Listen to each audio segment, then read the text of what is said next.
The girl nobody wanted. The sun burned hot over the slave market of Trascan 4. The air smelled like metal, dust, and oil. Creatures from many worlds walked the market. Some looked like walking stone, others like snakes with arms. They came to buy, cheap workers, slaves. On a wooden platform stood a young alien girl. She had thin arms, dirt on her face, and a steel collar around her neck. Her skin was soft violet.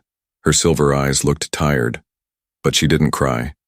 She had learned long ago that crying only brought pain. A trader shouted, "Next slave. Weak, slow, but still alive. Let's start the bid."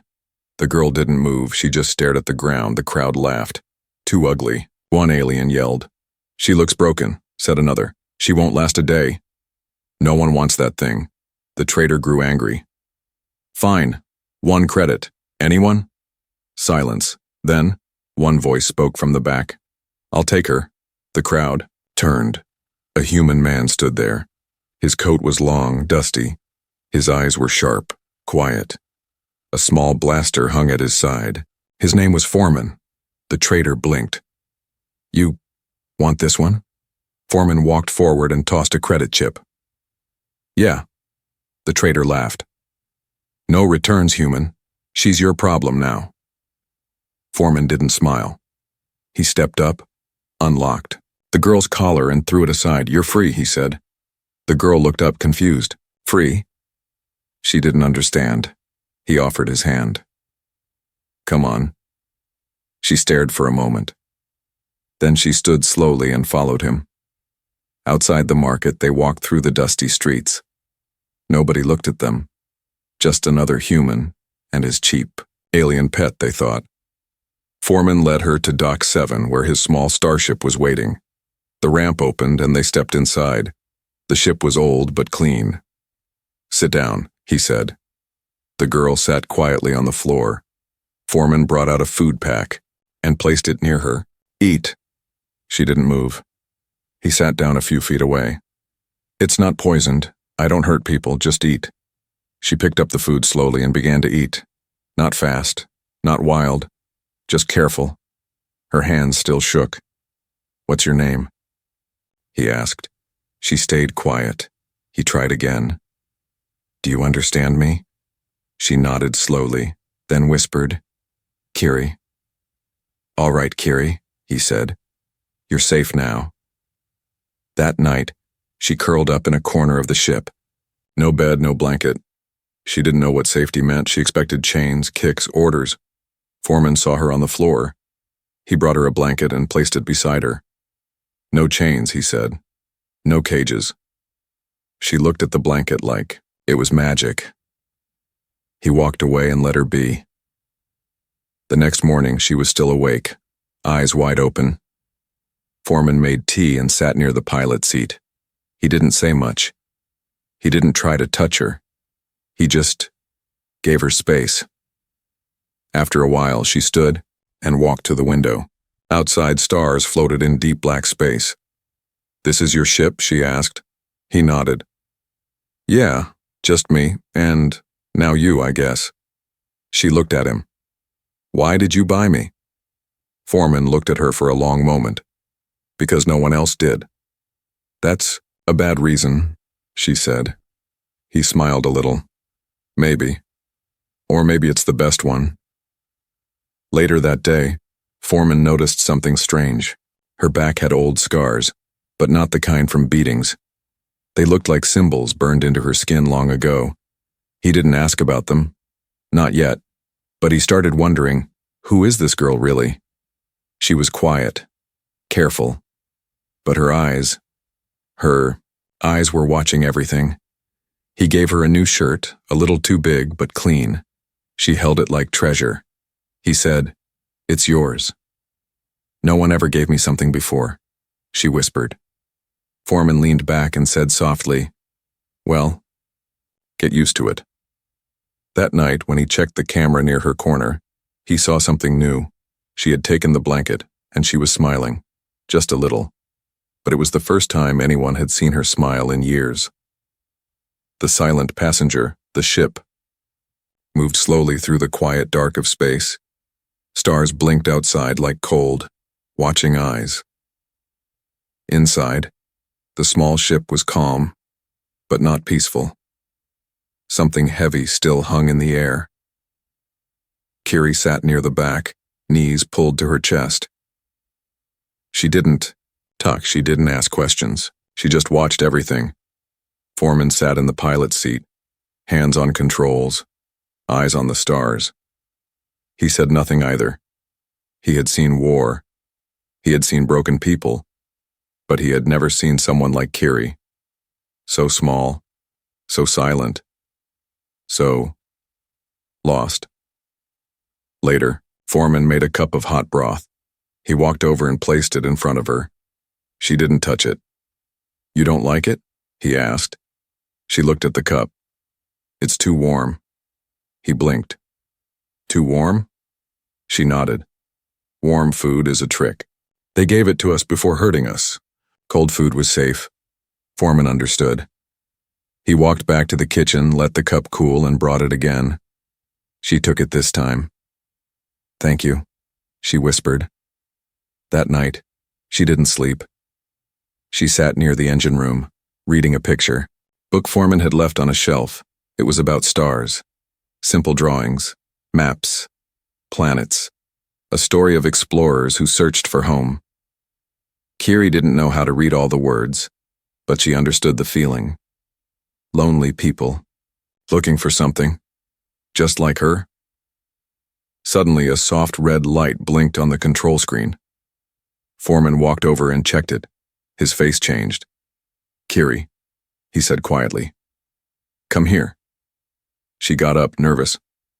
"What is it?" "I scanned your collar when I removed it. I wanted to check for any tracking chips." "Did you find one?" she asked. "No," he said. "I found something stranger." He showed her the screen. It displayed symbols, old ones. Lines, circles, marks under her skin. These aren't just scars. They're codes, like a royal signature. Kiri stared. "I don't remember anything like that." "You were probably too young," he said. "Then how did it get there?" Foreman looked serious. "Someone branded you on purpose. Someone wanted to hide something or to protect it." She backed away. "I don't want to remember." Foreman spoke gently. "I think you're more than just a slave, Kiri. I think someone powerful wanted you gone, and I think they're still looking." She froze. "Will they find us?" Foreman didn't lie. "Maybe." The next day, while Kiri helped clean the ship's main room, the alert went off again, this time louder.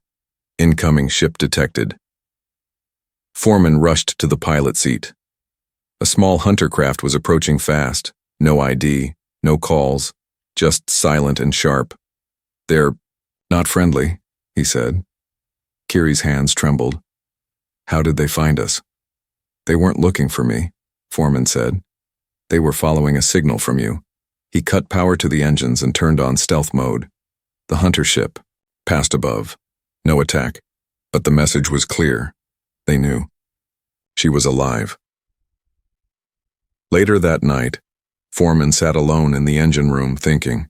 Kiri walked in quietly. "Are you angry?" she asked. He looked up. "Why would I be?" "They're chasing me." "Not you. You didn't ask for this." He put down his tool and stood up. "You think I regret buying you?" She nodded. "You should." Foreman looked her in the eyes. "Listen, Kiri, I don't know who you are, not fully, but I know this. You didn't choose any of this. You were hurt, used, and thrown away. And still, you're standing." She said nothing. He added, "That means something." Kiri sat down. "Sometimes I feel like I was born wrong, like I'm not supposed to exist." Foreman leaned back against the wall. "Maybe you were born to break a system. That always scares the powerful." Kiri looked at him. "Then what do I do?" He said, "You remember, and when the time comes, you fight." In the dark of space, the hunter ship turned around. It had scanned her DNA. It had confirmed the impossible.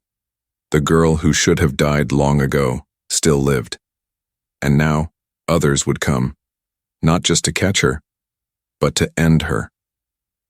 The royal seal beneath her skin, Kiri stood in front of the mirror inside the ship's small washroom. She had pulled up the back of her shirt. There, under her skin, glowing faintly, were strange marks, shaped like stars and lines connected in a circle. They weren't scars from pain. They looked like they were placed there for a reason. She touched them. They were warm and alive. Behind her, the door opened. Foreman stepped in slowly, holding a small device. "I scanned again," he said, "and I found something strange in your blood." Kiri looked back, her eyes wide. "What is it?" He handed her a small screen. "This." The screen showed a glowing pattern that matched the marks on her skin. Then it displayed a name, Virelli. Genetic code, Class HS. Kiri blinked. "Kiriel, that's your full name," Foreman said. "At least, it used to be." He sat on the floor and took a deep breath. "I once worked with a man who studied old empires.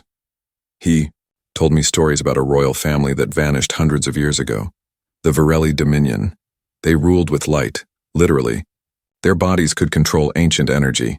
People feared them, worshipped them." Kiri sat across from him, frozen. "They were all killed, burned out of history." He continued. "But some stories said one child escaped." Foreman looked at her now. You are that child." Kiri shook her head. "No, I'm not a queen.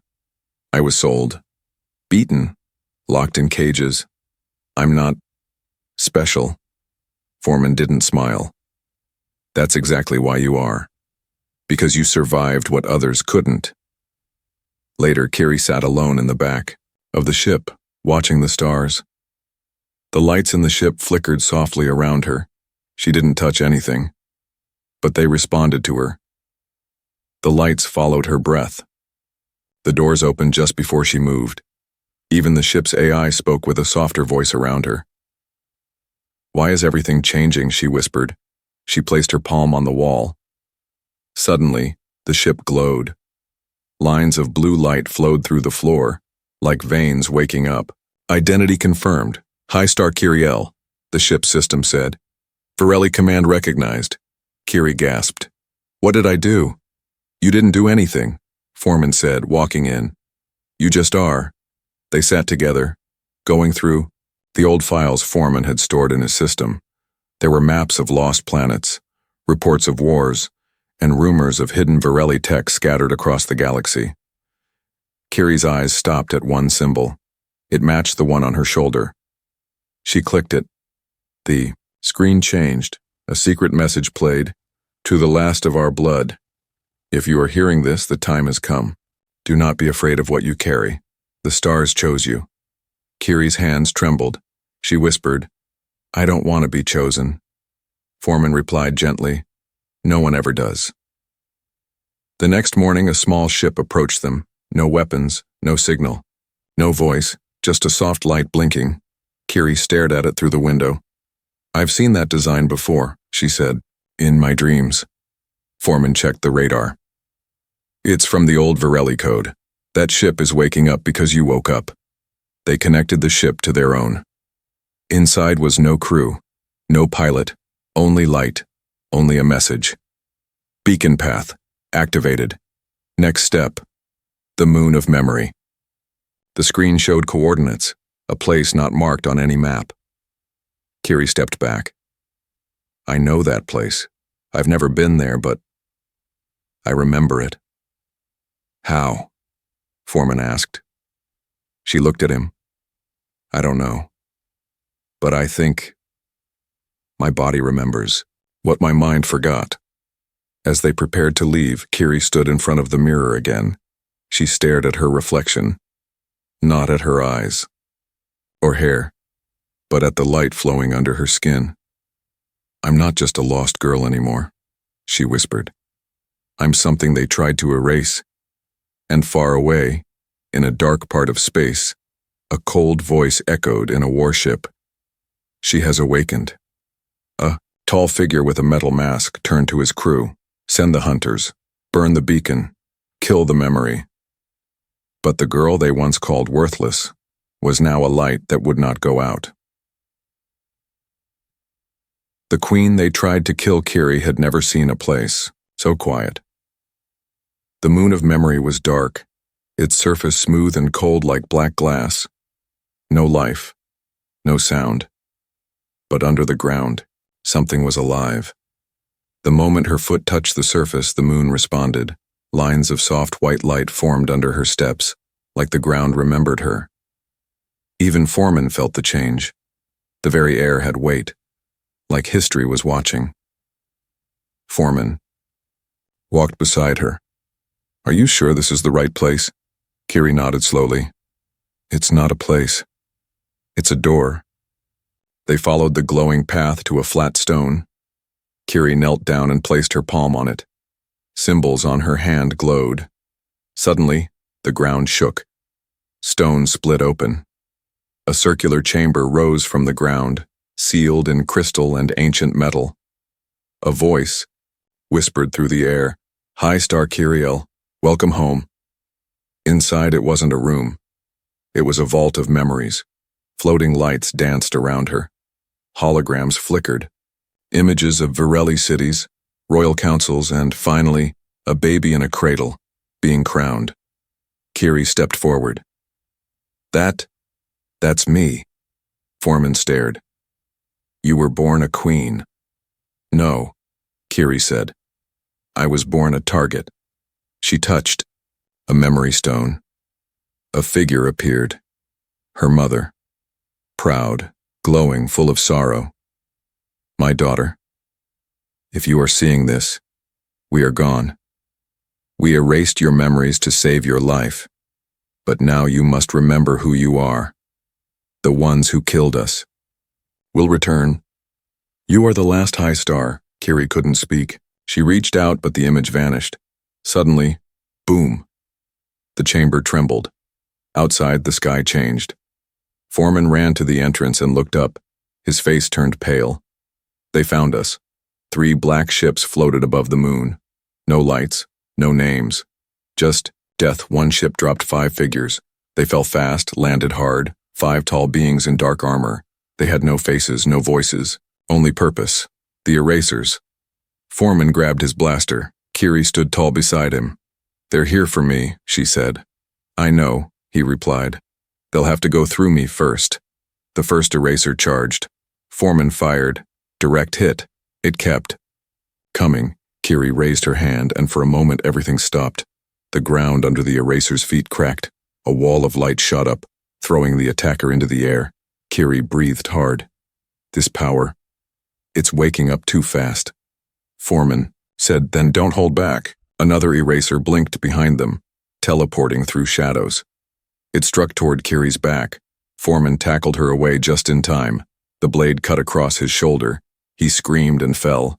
Kiri turned, hands glowing white. "Don't touch him," she raised both arms. A ring of energy blasted out from her chest. The attackers flew backward. The chamber behind her responded to her pain. It opened deeper layers. Old weapons floated into the air, pure light, shaped like spears and shields. They hovered near Kiri. She reached out. The light wrapped around her hands, forming armor on her skin. No longer a slave, no longer a child. She now looked like what she truly was, the last queen of the Virelli. The final eraser charged. She didn't move. The attacker swung with full force, but the blow never landed. Her shield caught it. With a calm breath, Kiri touched the eraser's chest. Sleep. The armor turned to dust. The figure collapsed. Silence. She turned to Foreman, bleeding but alive. He smiled weakly. "Okay. You're scary now." She helped him up. "You saved me first," he whispered. "So now what?" Kiri looked at the sky. "Now I light the beacon." From the moon's core, a tall spire rose, silver, ancient, and covered in her family's mark. Kiri walked to its base and placed both hands on the stone. Code confirmed. High Star Kiriel. Full access granted. Light exploded from the spire, shooting into space. A signal pulsed across the galaxy. The message was clear. She lives. In deep space, ships began to move. Some were old rebel fleets. Others were broken, Virelli vessels long thought lost. In slave camps, workers looked up and wept. "She's back," they said. "The queen we thought was dead. She's back." Far away, inside, a throne of bone and steel, a warlord sat watching. One of his commanders whispered, "The High Star has returned." The warlord didn't blink. "Prepare the army." Back on the moon, Foreman rested with a bandage on his shoulder. Kiri sat beside him, her body still glowing faintly. "I don't want a crown," she said softly. He replied, "Then don't wear one. Just be the light." She looked at him, a small smile on her lips. "I'll be the light for all the ones who were kept in the dark." The beacon has been lit. The beacon tower stood tall on the moon of memory, shining like a second sun. For the first time in centuries, the Virelli symbol glowed in the sky again. A star with 8 points, wrapped in rings of light.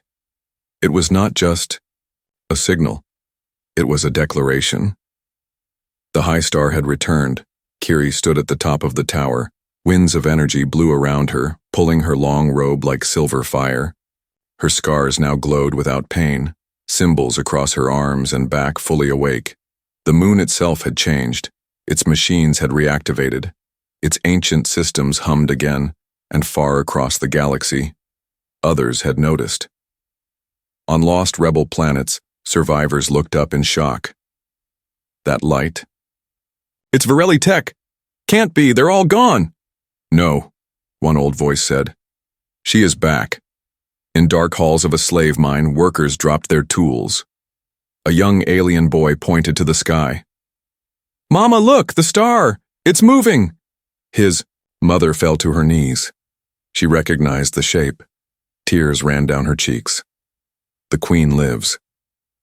Inside her moon's command chamber, Kiri stood with Foreman and the beacon's AI orb. The orb hovered beside her, glowing. "Broadcast ready, High Star. All frequencies open." Foreman looked at her. "Once you speak, there's no going back. The galaxy will see you." Kiri nodded slowly. "That's the point." She stepped forward. No stage, no throne, no army. Behind her, just truth. The orb counted down. 3, 2, 1. Across the galaxy, screens lit up. Every trade port, every outlaw station, every hidden rebel base, every slave market. Kiri's image appeared. "My name is Kiri L. of the Virelli Dominion. You may know me as a slave, a number, a thing. I was sold for 1 credit. I was chained, beaten, forgotten. But I lived. And now I remember. I do not come with demands. I do not offer war. I offer memory and light. To the broken, to the exiled, to the ones who were told they were nothing, you were lied to. You are not worthless. You are mine. And together we rise." The broadcast ended. No music. No celebration, just silence, but it spread like fire. Ships moved, pilots changed course. Messages pinged through space. "She's back." The High Star speaks again. "It's time." Foreman watched her from across the control room. "UPL? Just woke up an entire galaxy," he said. Kiri turned, calm but fierce. "Good. Let them see me." He walked over. "You sure you're ready for what's coming?" She looked him in the eyes. "I'm not just ready. I'm done hiding." Later, Kiri stood alone on a cliff near the beacon's edge. Below her, alien pilgrims had begun to land. Refugees, slaves, forgotten tribes. Lost warriors. They didn't come to serve her. They came to stand with her. They looked up at the girl who once had nothing. Now she was the center of a storm. Suddenly the air changed. Foreman's device beeped. He checked the screen. His face darkened. "Kiri, you need to see this." They entered the chamber again. The screen showed live galactic footage. A fleet, massive, black and silent, was moving. Hundreds of warships, all headed toward the moon of memory. At the front, a red icon. The Eraser. Foreman whispered. He's coming. Kiri said nothing. The room waited for her reaction. She closed her eyes, then she opened them. Calm, full of fire. He will not erase me again. Foreman leaned on the wall. We have no army. Kiri smiled. We have a beacon. He grinned. And we have you. At the far side of the moon, ships began to land, ones that had seen her message. Small, worn, weak, but full of people ready to fight. Not for power, not for riches, but for something lost. Hope. Back inside, Kiri stood in front of the beacon core. The orb glowed brighter than ever. Shall we activate Varelli defenses? Kiri raised her hand.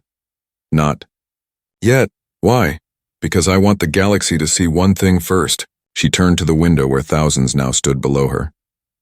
What it looks like when light stands alone. And far away inside the eraser's ship, a dark voice whispered, She has followers. Another replied, She has fire. A third said, Then we bring the storm. But the girl they once sold for 1 credit had become the fire they could never put out. The ones who came to kill a star the moon felt different now. The beacon glowed bright like a second sun. Lost ships had landed all around it. People had come. Aliens, rebels, escaped slaves, forgotten. Tribes. They stood under the light of a girl they had never met, but somehow trusted. But far above, hidden in the cold dark of space, war had already arrived. Inside the eraser's ship, silence ruled. The eraser stood like a statue, tall and cold. His armor was dark red.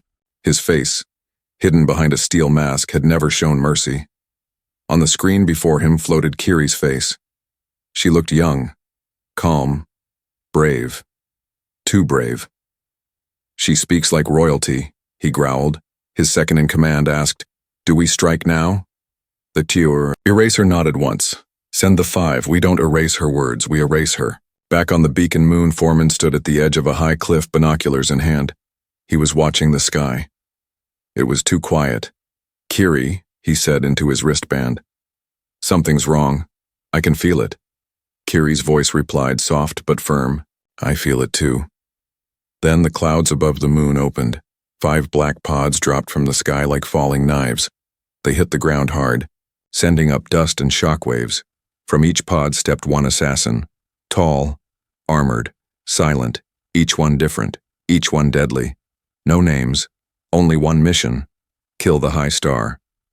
Foreman ran down toward the beacon steps, shouting, We've got incoming. 5, maybe more. Get inside now. But Kiri didn't move. She stood at the top of the beacon stairway, wind blowing her robe. Her eyes watched the assassins carefully. They're not here to fight a war, she whispered. They're here to erase the truth.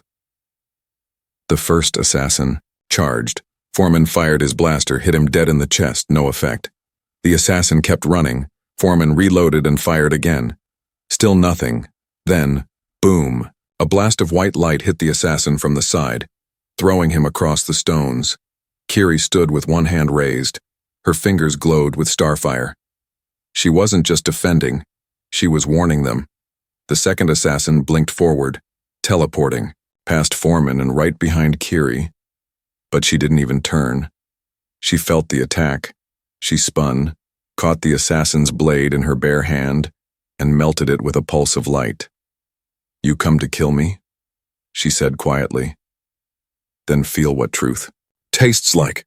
She pressed her hand to the assassin's chest. His armor turned to dust. He collapsed. Below, the other defenders, former slaves, rebels, farmers, watched from behind cover. They had no weapons strong enough to fight these monsters. But they saw Kiri stand her ground, and their hearts burned with fire. 3 assassins remained. One aimed a sniper rifle from high ground.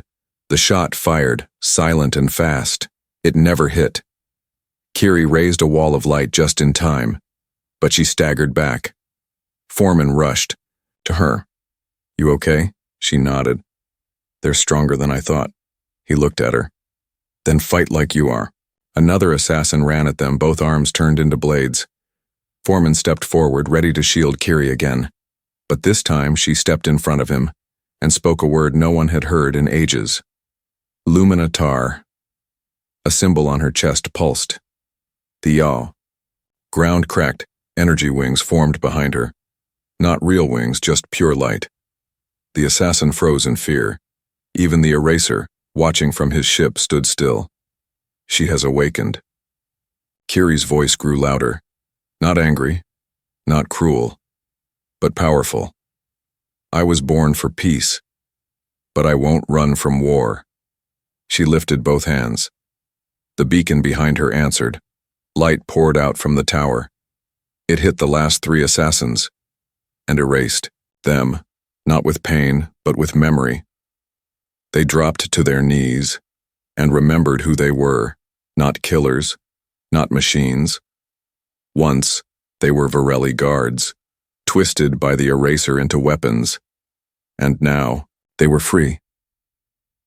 When silence returned, Kiri stood at the top of the beacon steps, glowing with soft fire. She was breathing hard, but she was still standing, still alive, still rising. Foreman walked up, holding his side from a bruise. You just turned assassins into allies. Kiri looked at her hands. I didn't kill them, I just helped them remember. He nodded. That's more powerful than any gun. That night, fires burned in circles across the moon. Safe fires. People gathered. They sang in alien voices. Some cried. Some stared at her in wonder. Kiri didn't wear a crown. She didn't stand above them, she sat beside them, with Foreman, as one of them, and above the eraser watched. He said nothing, but inside his ship, engines powered up. He turned to his army, thousands strong. Prepare for descent. He would not send assassins next time, he would come himself. The girl who lit the stars again. The stars above the beacon moon had changed. What was once empty sky now burned with the arrival of hundreds of enemy warships. Massive black cruisers blocked out the stars. Fighters zipped in formation. Dropships floated like sharks ready to strike, and in the center of it all, his ship larger than a mountain, came the one they all feared, the Eraser. He had no name, no face. Just armor and fire. He had killed kings, erased cultures, and wiped out whole bloodlines. The Varelli were his greatest prize. But one child had escaped. Now she stood again, and he had come to finish what he started. On the moon, Kiri stood at the top of the beacon tower. Her silver eyes watched the black sky. Below her, thousands gathered. They were not soldiers. They were the lost, the broken, the forgotten. They came because she called them. She once thought she was nobody. Now she had become a symbol. Foreman stood beside her, armed and ready. He looked up. That's the biggest war fleet I've seen in my life. Kiri nodded. Then we'll give them a story they'll never forget. The beacon tower lit up again. High Star, the AI orb said. Incoming enemy units. Estimated ground invasion, 10 minutes. Foreman turned to her. We can't hold this moon with farmers and ex-slaves. We don't need to, Kiri said. She raised her arms. Her scars glowed, and across the moon the old Varelli tech awakened. Hidden cannons rose from the ground. Shields formed over refugee camps. The beacon itself cracked open, revealing an ancient power core that hummed like a living sun. But the real strength wasn't in the machines. It was in her. The first wave came. Dropships crashed down like fireballs. Enemy soldiers poured out, armored, well-trained, brutal. Foreman led the ground defenses. Hold the line. Laser fire lit up the hills. Explosions rocked the land. But something was different. The people didn't run. They fought back. Old rebels with stolen rifles. Alien tribes with energy bows. Children guiding the wounded to safety. And above them all, Kiri stood glowing like a goddess of starlight. The second wave dropped heavier weapons, mechs, tanks, crawlers. Kiri floated above the beacon, hands glowing white. With every breath, she summoned Virelli light. She sent waves of energy down, not to kill, but to protect. Shields formed around her people. Blades melted before hitting children. Explosives stopped mid-air and vanished into dust. The eraser watched from above. He narrowed his eyes. Enough. He stepped into his personal drop pod and launched. The pod slammed into the beacon ground like a meteor. Dust flew everywhere. When it cleared, the eraser stood tall, twice the size of a normal man, armor humming with dark tech. Kiri floated down to face him. Foreman tried to follow, but she stopped him with a look. I have to do this, she said. He nodded slowly. Then end it. The eraser's voice was like thunder. You wear your mother's light well, child. You wear your hate like chains, Kiri replied. You think you can stop war with memories? No, she said. But I can stop you. He charged. She met him in midair. They clashed above the beacon as the sky cracked with light. His fists struck like meteors. Her shields blocked with silence. He roared. She whispered. And still. She stood. He grabbed her arm and threw her down into the tower. Stone cracked. Smoke rose. Foreman shouted her name. But then, light exploded upward. Kiri flew back into the sky, and with her came the beacon itself. The tower transformed, becoming a throne of floating crystal. Powered by her heart, she lifted her hand. The sky turned gold. Across the galaxy, old Virelli ships reactivated. They didn't need crews. They had waited for her. They came, hundreds of them, rising from asteroid belts, old shipyards, buried temples. They surrounded the eraser's fleet and fired. The Black Fleet began to fall. Fire and metal filled the void. The beacon moon shook with the force of it. Kiri floated before the eraser, wounded but standing. You could have chosen peace, she said. He laughed. I was made to destroy. She reached out, touched his chest, and for a moment, just a moment, he remembered. He had once been a Virelli guard. His name had been Laran. He had protected her as a child, until the darkness changed him. He whispered, Forgive me.